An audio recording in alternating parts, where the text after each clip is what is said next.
The gentle breeze of Zephyrus A7's rare, calm morning caressed the capital city's spires, a deceptive tranquility that any native knew would not last.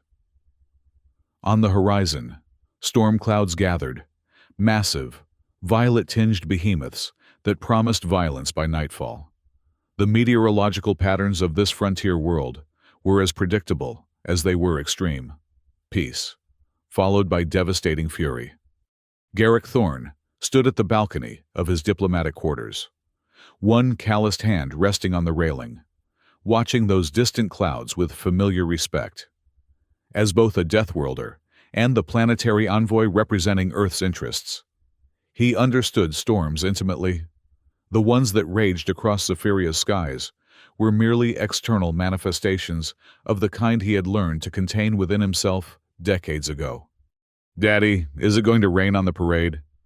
Garrick turned to see his daughter Mira, still in her sleeping clothes, rubbing sleep from her eyes with tiny fists. At 6 years old, she possessed the keen observational skills that all children born on Earth seem to carry, a survival adaptation that made Deathworlders simultaneously valued and feared across the galaxy. "Not until tonight, little one," he said, crouching down to her level. His massive frame, hardened by a lifetime of Earth's punishing gravity and military service, made the gesture deliberate and careful. "The summit ceremonies will be dry. Remember what we practiced?" Mira nodded solemnly, her dark curls bouncing. "Stand straight. Smile when addressed. Don't fidget with my locket."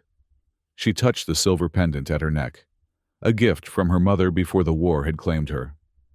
"And if anyone asks about Earth, I say it's beautiful and strong, just like its people." Garrick smiled, the expression softening his weathered face.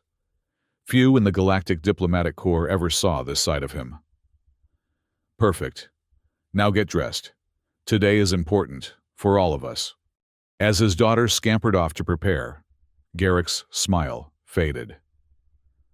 The Interstellar Peace Summit represented the first genuine attempt at lasting stability since the Proxima conflict had devastated 3 systems.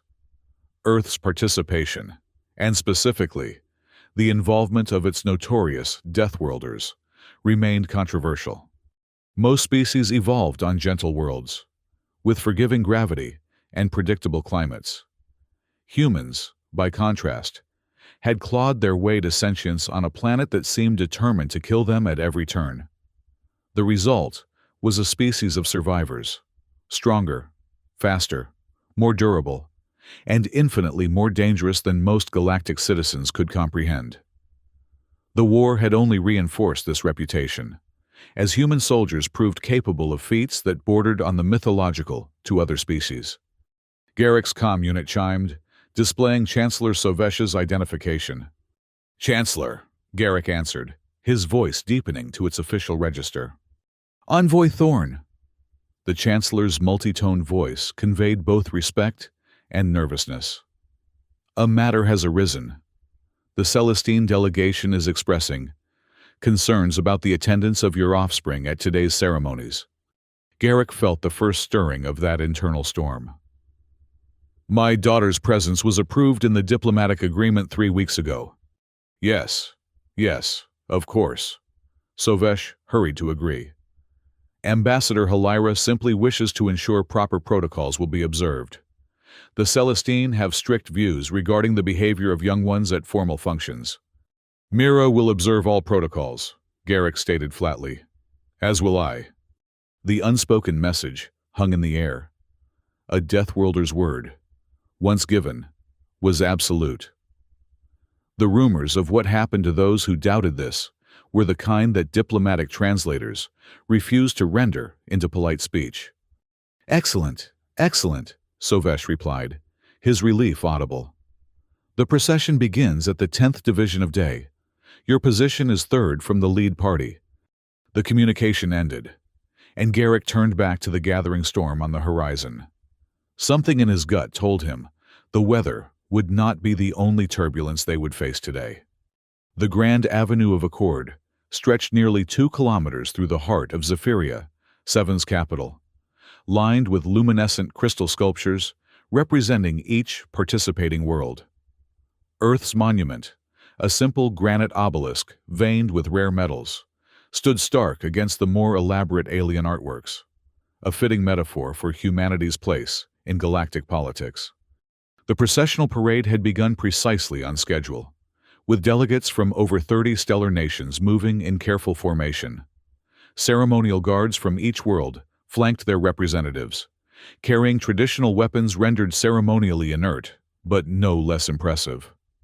Garrick walked with the measured pace of a soldier, his formal envoy's attire doing little to disguise the military bearing beneath. Beside him, Mira kept pace admirably, her small hand occasionally squeezing his for reassurance. The crowds lining the avenue represented a dizzying array of galactic life. Multi-limbed Vesperians hovered on anti-grav platforms. Crystalline Lithosians refracted sunlight in mesmerizing patterns. Gaseous nebulons contained themselves in environmental bubbles that bobbed gently in the light gravity. All watched with varying degrees of curiosity and apprehension as the human delegates passed. Whispers followed Garrick like a wake. Deathworlder, war hero, planet killer. He had long since learned to ignore such murmurs.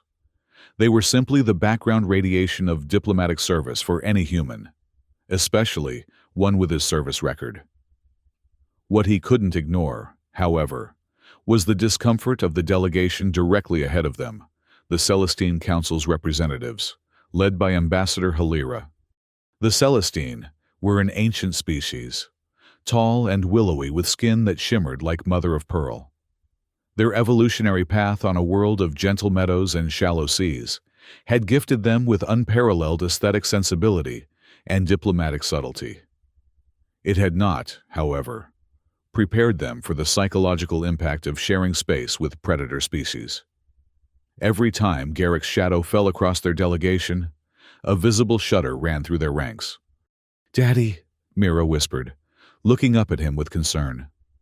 "The shiny people don't like us." Garrick squeezed her hand gently. "They're called Celestine, little one, and it's not that they don't like us. They're just not used to people from worlds like ours." "Because we're stronger?"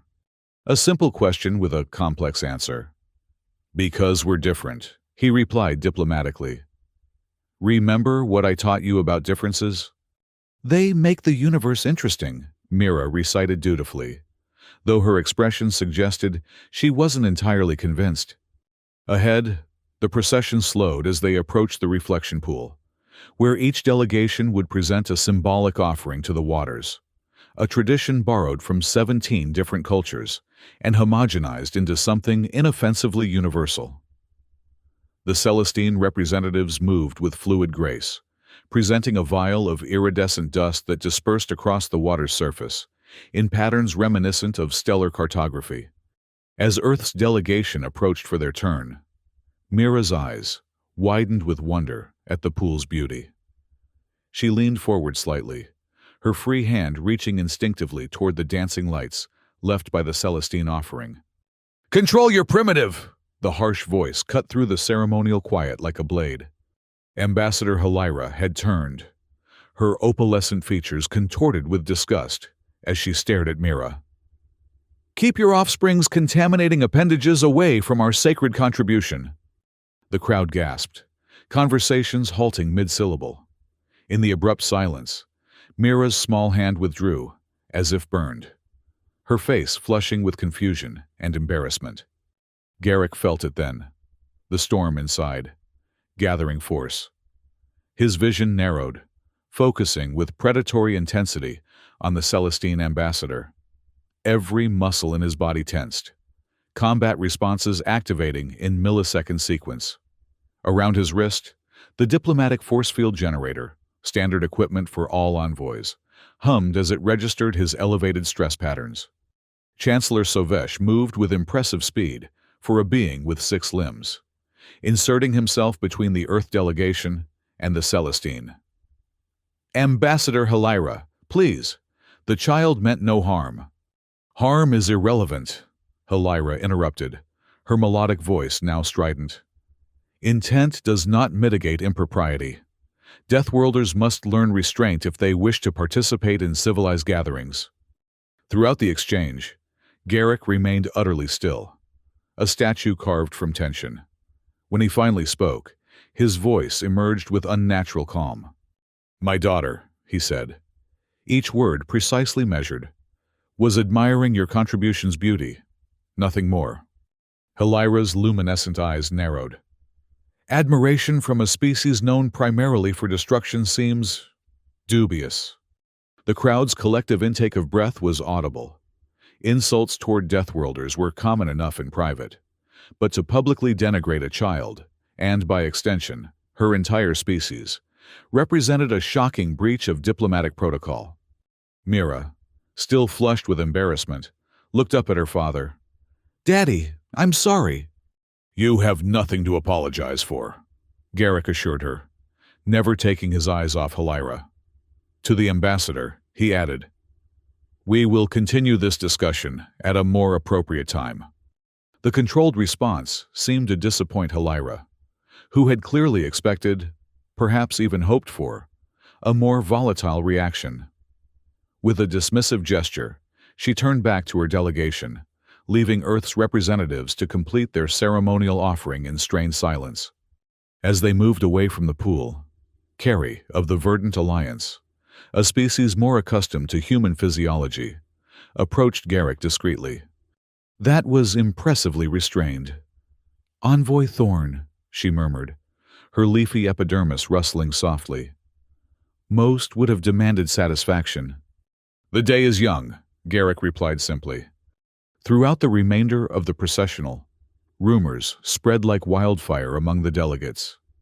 Many had heard of Garrick Thorn's exploits during the Proxima conflict, how he had single-handedly held the Meridian Pass against impossible odds, or destroyed an enemy dreadnought with nothing but a mining vessel and improvised explosives. The stories, embellished with each retelling, had elevated him to near mythical status among certain circles. Now, watching him escort his daughter with careful dignity, despite the public insult, a new narrative began to form. That perhaps the most dangerous thing about a Deathworlder was not their capacity for violence, but their capacity for restraint. By the time the procession reached the summit hall, Mira's initial embarrassment had hardened into quiet dignity beyond her years. She walked beside her father with her chin raised, though her hand remained firmly clasped in his. Several delegates nodded respectfully as they passed, a subtle acknowledgement of the child's composure in the face of unwarranted hostility. Chancellor Sovesh approached as the delegations prepared to enter the hall for the opening ceremonies. "Envoy Thorn, a word," he requested, pulling Garrick slightly aside. "I must apologize for Ambassador Hilira's behavior. It was unconscionable." "Yes," Garrick agreed simply. "It was—" The Chancellor's middle pair of arms twisted nervously. Perhaps it would be best if your daughter returned to your quarters for the remainder of today's events, to avoid any further incidents." The suggestion hung in the air like a lit fuse.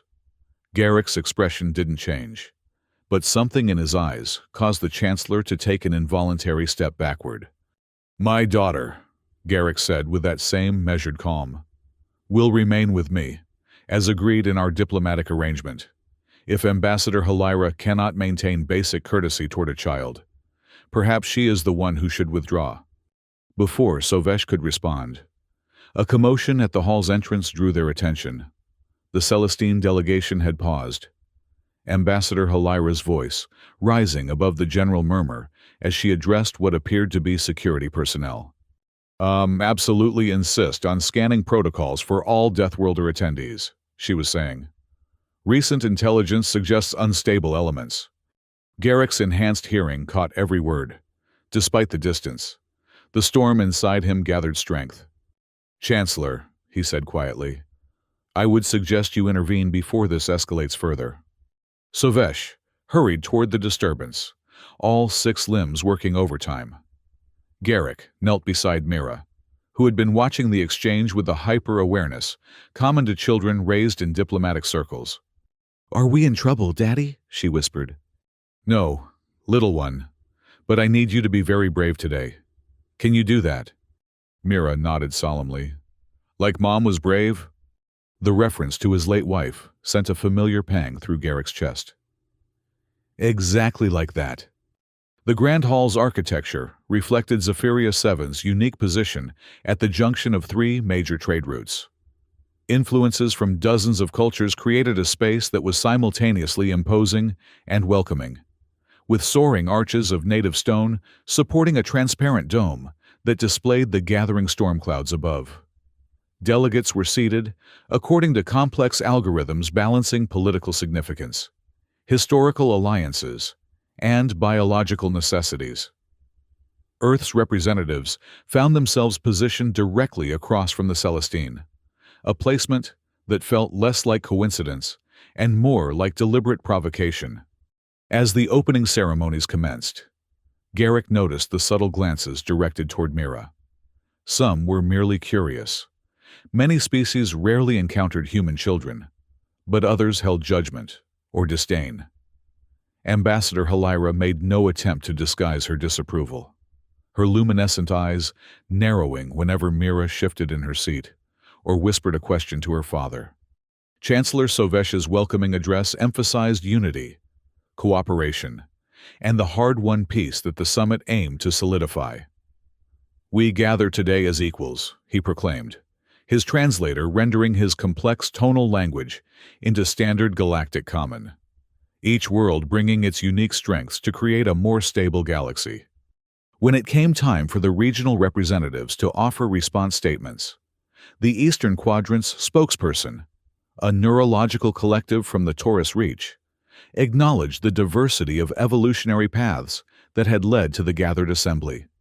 From the crystalline intelligence of the Lithosians, who think in millennium-long contemplations, to the adaptive resilience of Deathworlders, whose very presence reminds us of life's tenacity in the harshest conditions.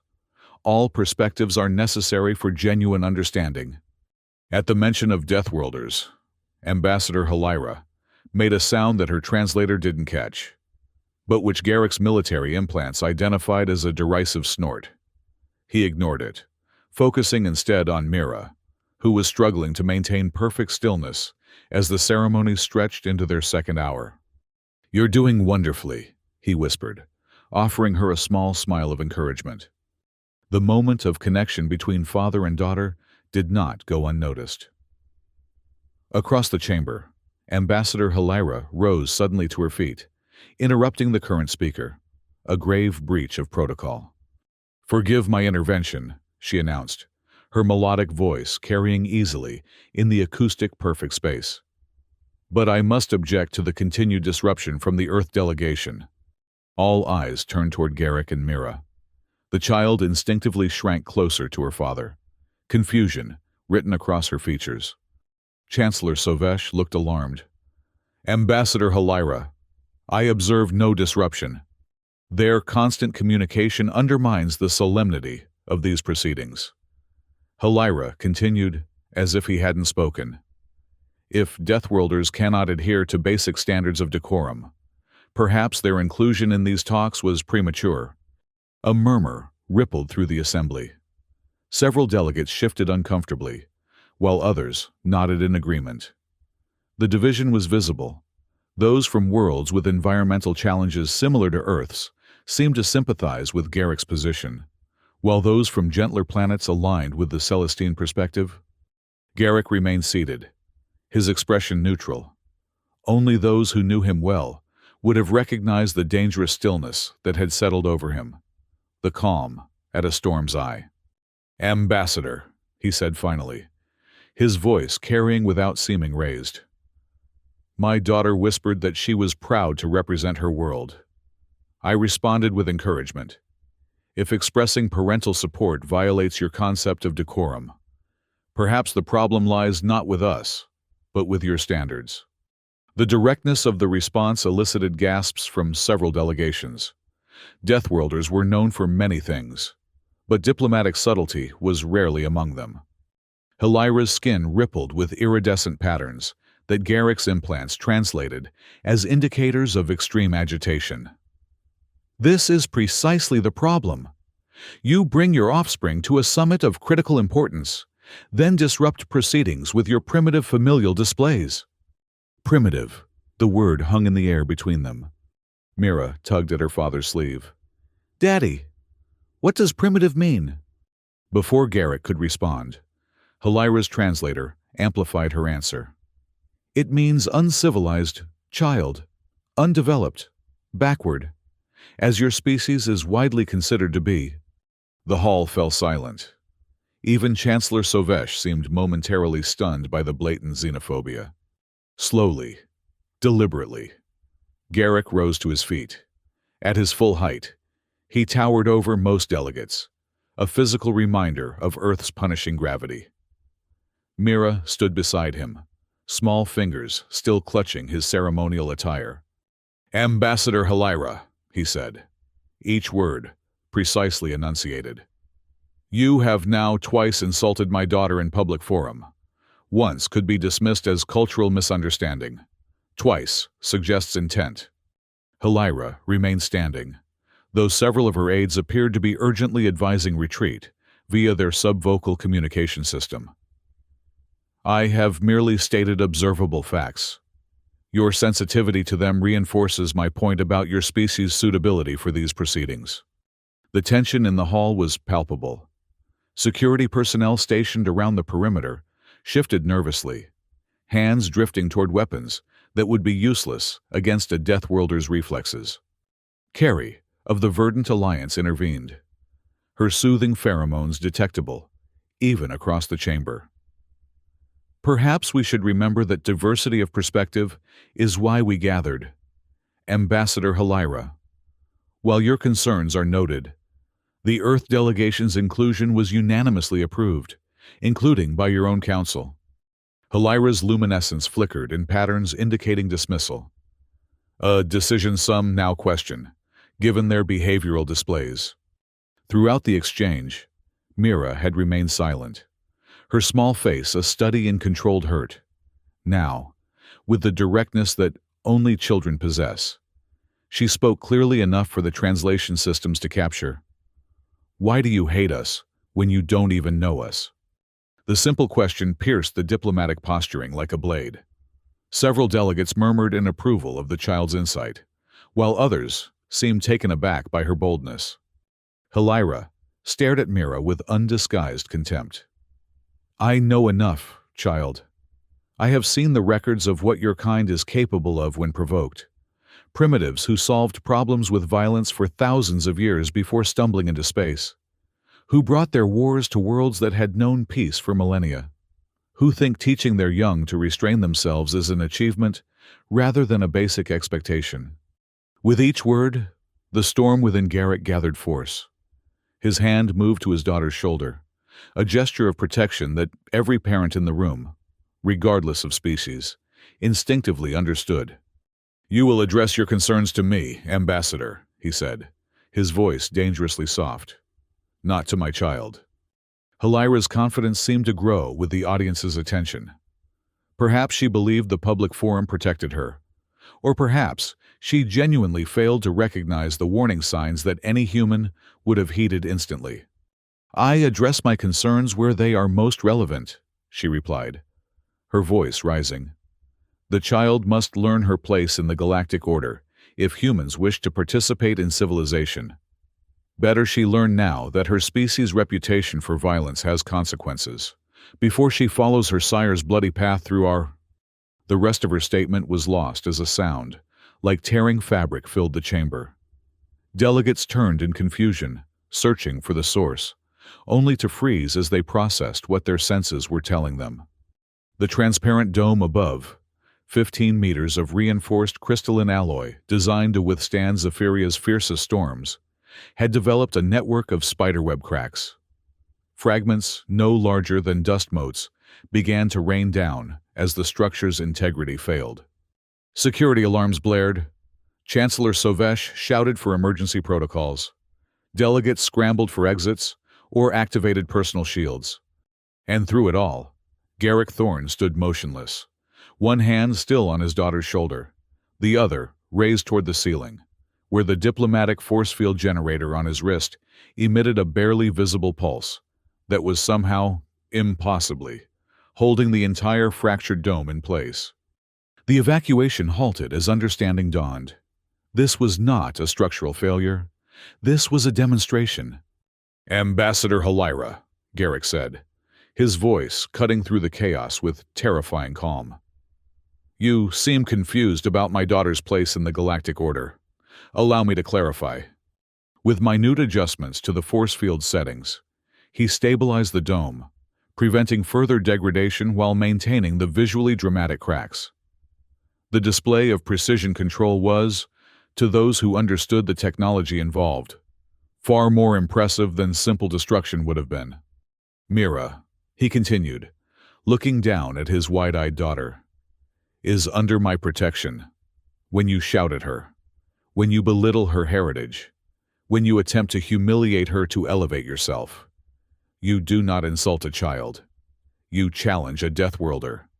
The hall had fallen into stunned silence, every eye fixed on the human and the damaged dome he somehow held in stasis.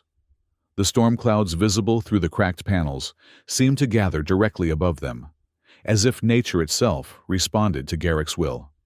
"I could bring this structure down," he stated, matter-of-factly. "I could have done so at any point during these proceedings. I could target the collapse to eliminate specific delegates." His gaze fixed on Halira, whose luminescence had dimmed to near darkness in what his implants registered as terror. "I have not, because that is not why we came." With his free hand, he guided Mira to stand before him. "My daughter is here to learn diplomacy, to see worlds working together despite their differences, to understand that strength means nothing without restraint." A subtle adjustment to the force field, and the cracks in the dome began to stabilize, energy patterns visibly reinforcing the damaged sections. "Earth does not send children to these summits to disrupt or intimidate. We send them to learn, to grow, to build a future where Deathworlder is not a slur, but a testament to survival against odds that would have extinguished lesser species." The implied comparison was not lost on anyone present, least of all Ambassador Halira, who had sunk back into her seat. Chancellor Savesh approached cautiously, all 6 eyes fixed on the dome. "Envoy Thorne, while your point is vividly made, I must ask you to disengage the force field so proper repairs can commence." Garrick nodded once. "Of course, Chancellor. Safety is paramount." With fluid precision, he adjusted the field's parameters, gradually transferring structural support to the dome's emergency systems. As he did so, Mira watched with undisguised admiration, not for the display of power, but for the controlled care with which her father managed the technology. "Daddy," she whispered, "you're fixing it." "Yes, little one," he replied, loud enough for nearby delegates to hear. "Breaking is easy. Fixing takes skill." When the dome was fully stabilized and emergency crews had moved into position, Garrick deactivated his force field generator entirely. The absence of the energy pulse left the hall feeling suddenly hollow, as if a presence had withdrawn. Chancellor Savesh seized the moment to call for a recess, his voice carrying the strained brightness of someone desperately trying to salvage a diplomatic catastrophe. Delegates began filing out, many casting backward glances at the Earth representatives, no longer with disdain, but with a new wariness that bordered on respect. As the hall emptied, Carrie of the Verdant Alliance approached. Her leafy skin had darkened to a deep emerald, indicating intense emotion. "That," she said quietly, "was either the most reckless or most brilliant diplomatic maneuver I've witnessed in 300 cycles." Garrick shrugged, a curiously human gesture. "It wasn't calculated, which makes it all the more effective." Carrie's gaze dropped to Mira, who stood protectively close to her father. "Your daughter shows remarkable composure. Among my people, The children would be discussing this for generations. Mira looked up at the plant-like diplomat. Will the ambassador still be mean to us? Carrie produced a sound like rustling leaves, her species' version of laughter. I suspect Ambassador Halira will be reconsidering many of her positions after today. Sometimes, little one, understanding requires visual aids. After Carrie departed, Garrick knelt to Mira's level. Are you all right? The child nodded, though her eyes betrayed lingering distress. She was really mean. Daddy. Yes. She was. No platitudes. No attempts to soften the reality. Another Deathworlder trait that mystified many species. Some people fear what they don't understand, and fear makes them cruel. I'm not scared of her, Mira declared with a child's defiance. Garrick smiled slightly. That's because you're brave, like your mother. The mention of her mother brought a solemn nod from Mira. She touched the silver locket at her throat, a habit when processing difficult emotions. Mom would have been nicer than you were. Much nicer, Garrick agreed readily, and probably more effective. But you fixed the ceiling, Mira pointed out, looking up at the now stabilized dome where repair crews worked diligently. After breaking it, he reminded her, remember what I've taught you. Actions have consequences, she recited dutifully. Exactly. Including mine. He stood, offering his hand. Which is why we need to speak with Chancellor Sovesh before the summit reconvenes. I owe him an explanation. They found the Chancellor in a side chamber, surrounded by agitated aides and security personnel. Upon seeing Garrick, several guards moved protectively toward their leader, a gesture that would have been laughable against a determined Deathworlder, but which Garrick acknowledged with a respectful nod. Chancellor, he began, I must apologize for the disruption. My actions were completely justified, Sovesh interrupted, surprising everyone present. Ambassador Halira violated 17 distinct protocols with her behavior. The Celestine Council has already transmitted formal regrets and assurances that she will be recalled immediately. Garrick blinked, a rare moment of visible surprise. That seems unusually efficient. Fear is an excellent motivator, Sovesh replied dryly. As is the realization that one's diplomatic corps nearly provoked an incident with a species known for responding decisively to threats. I would never have... Of course not, the Chancellor agreed smoothly. But they don't know that, do they? The mystique of the Deathworlder works in your favor. Envoy Thorn, today's demonstration merely reinforced certain perceptions. Mira, who had been listening with the intense focus of a child among adults, tugged at Sovesh's lowest limb, a breach of protocol that would have scandalized formal diplomats, but which the Chancellor seemed to take in stride. Does this mean people won't be mean to us anymore? She asked plainly. Sovesh bent his angular body to address her directly. It means, young Mira, that people will be considerably more thoughtful about how they express their opinions of your kind. To Garrick, he added, the Summit Committee has voted to implement additional protections for family members of all envoys, a long overdue measure accelerated by today's events. As they prepared to return for the summit's resumption, a commotion at the chamber's entrance heralded the arrival of Ambassador Halira. The Celestine diplomat's normally fluid movements appeared stiff, her luminescence muted to a dull glow. She was accompanied by a single aide rather than her usual entourage, a visible demotion in status. The room fell silent as she approached Garrick and Mira. Security personnel tensed, but a subtle gesture from Sovesh kept them in position. Halira stopped at a respectful distance, her gaze fixed somewhere over Garrick's shoulder, rather than meeting his eyes directly. Envoy Thorn, she began, her voice lacking its earlier melodic confidence. The Celestine Council extends its deepest apologies for the unprofessional conduct displayed earlier. Such behavior does not reflect our diplomatic standards or cultural values. The formal phrasing had the hollow ring of words composed by committee and delivered under duress. Nevertheless, protocol demanded acknowledgement. "The apology is noted, Ambassador," Garrick replied neutrally. Halira's gaze dropped lower, finally settling on Mira with visible discomfort. "To the young representative of Earth, I offer personal regret for any distress my words may have caused. It was inappropriate to address you directly in formal proceedings." Mira studied the ambassador with undisguised curiosity, apparently fascinated by the subtle color shifts in the alien skin that betrayed her emotional state. After a moment's consideration, she responded with simple dignity. "Thank you for saying sorry." The childish directness seemed to unsettle Halira further. She inclined her head in the Celestine gesture of acknowledgement before quickly withdrawing, her aide following close behind. As the ambassador departed, Chancellor Sovesh made a sound that his translator rendered as a thoughtful hum. "Fascinating. In 30 cycles of diplomatic service, I have never witnessed a Celestine apology to a species they consider evolutionarily junior." "First time for everything," Garrick commented, his hand returning to Mira's shoulder.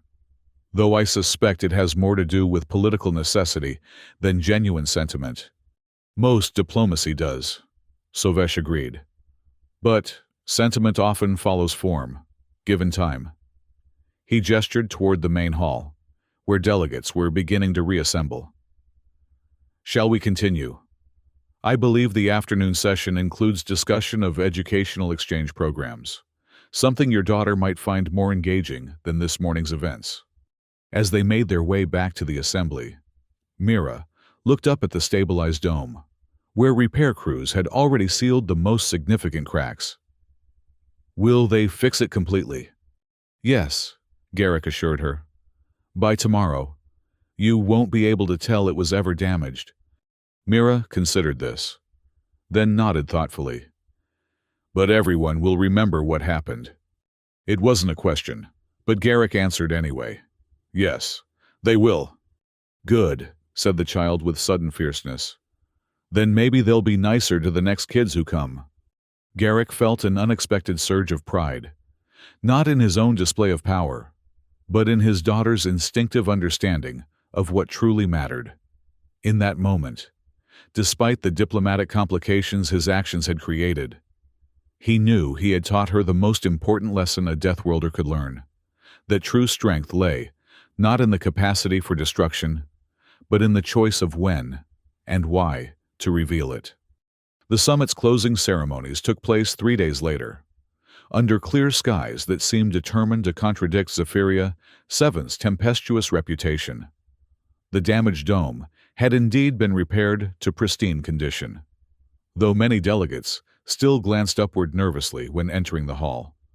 Relations between the Earth delegation and the Celestine had settled into careful formality. Ambassador Halira had been notably subdued, participating in discussions with technical precision, but none of her former flourish. Rumors circulated that her recall was merely the first step in a more comprehensive diplomatic restructuring, a face-saving measure that allowed the Celestine Council to distance itself from her xenophobic displays without acknowledging the deeper cultural biases they represented. More significantly, the incident had catalyzed unexpected alliances. Species that had previously maintained cautious distance from Earth's representatives now sought engagement, their curiosity about Deathworlders overcoming traditional reservations. Several trading consortiums had approached Garrick with proposals that would have been unthinkable a week earlier, citing Earth's demonstrated commitment to controlled response as a desirable quality in potential partners. Through it all, Mira had become something of an unofficial mascot for the summit. Delegates who would never have acknowledged a human child now made points of greeting her, some even bringing small tokens from their worlds, a practice technically prohibited by quarantine protocols, but overlooked in the spirit of improved relations. "Your offspring has accomplished more genuine diplomacy than most of our formal representatives," Carrie observed as they watched Mira carefully examining a color-shifting puzzle cube gifted by the Taurus Collective. Perhaps we should consider a summit composed entirely of children. They'd probably achieve world peace in an afternoon, Garrick agreed. Then squabble over dessert selections. The verdant diplomat's leaves rustled with amusement. A worthwhile trade. As the final agreements were ratified and delegates prepared for departure, Chancellor Sovesh approached the Earth representatives one last time. All 6 of his eyes crinkled in what Garrick had come to recognize as his species' expression of satisfaction. The Zephyrian Historical Council has voted to preserve a portion of the dome's repair work as a permanent installation, he informed them. A reminder of lessons learned. Garrick raised an eyebrow. That seems unnecessarily dramatic. On the contrary, Sovesh countered. It is precisely the right amount of drama. Diplomacy. Envoy Thorn is often theater with consequences. Your impromptu performance simply provided a compelling visual element. The Chancellor extended his central limb toward Mira, who had joined them after carefully storing her new puzzle cube. Young representative, it has been an education hosting you.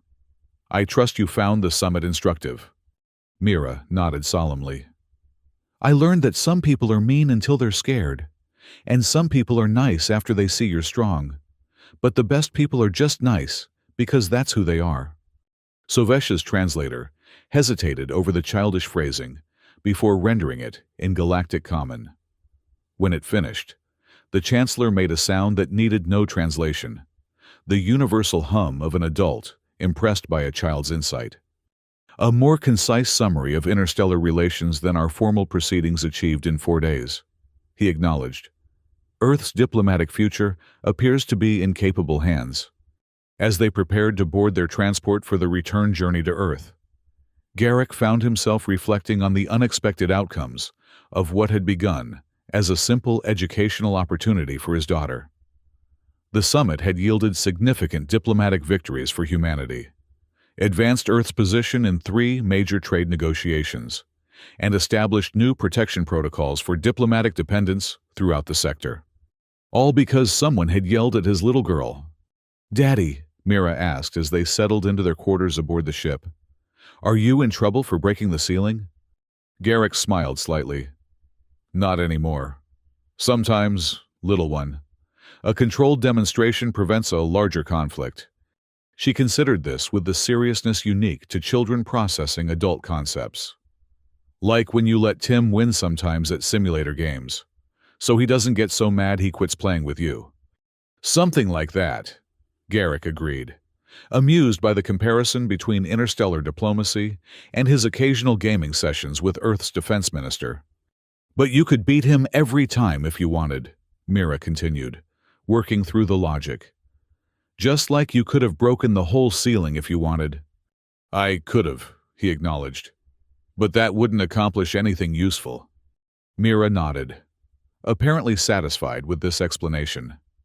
She removed her locket, carefully placing it in the small storage compartment beside her sleeping berth, a nightly ritual that honored her mother's memory while keeping the precious item safe during rest cycles. I think Mom would have been proud of you, she said quietly. Not for being scary, but for fixing things after. The simple statement pierced Garrick's carefully maintained composure more effectively than any diplomat's barbed rhetoric. I think she would have been proud of both of us, he managed after a moment. Now, get some rest. We have a long journey home. As Mira settled into sleep, Garrick stood at the viewport, watching Zephyria 7 recede into the distance. The planet's infamous storm systems were visible, even from orbit. Massive swirling patterns of energy and chaos that somehow resolved into habitable patches of calm. Not unlike diplomacy, he reflected. Not unlike family. Not unlike the controlled storm he carried within himself. Power, held in check, not by fear of consequences, but by the responsibility of wielding it wisely. Word would spread quickly throughout the sector. The Deathworlder was calm until they yelled at his little girl. Then, the galaxy learned fear. But perhaps in time, They would learn something more valuable, that behind the fear was respect, and behind the respect, understanding. It wasn't peace, not yet, but it was a beginning. In the sleeping berth behind him, Mira mumbled something in her dreams and turned over, one small hand reaching out as if searching for connection. Garrick moved quietly to her side, gently tucking the blanket around her shoulders. Some things in the universe were worth protecting at any cost. Some boundaries, once drawn, must never be crossed. The galactic community had just received a pointed reminder of both principles. And as ambassadors and delegates returned to their respective worlds, carrying tales of the Deathworlder's controlled fury and his daughter's surprising diplomacy, the foundations of interstellar relations shifted in subtle but permanent ways. The storm had passed, the sky had cleared, and somewhere in the vast expanse of space, a father and daughter journeyed home, leaving behind a galaxy forever changed by their passage.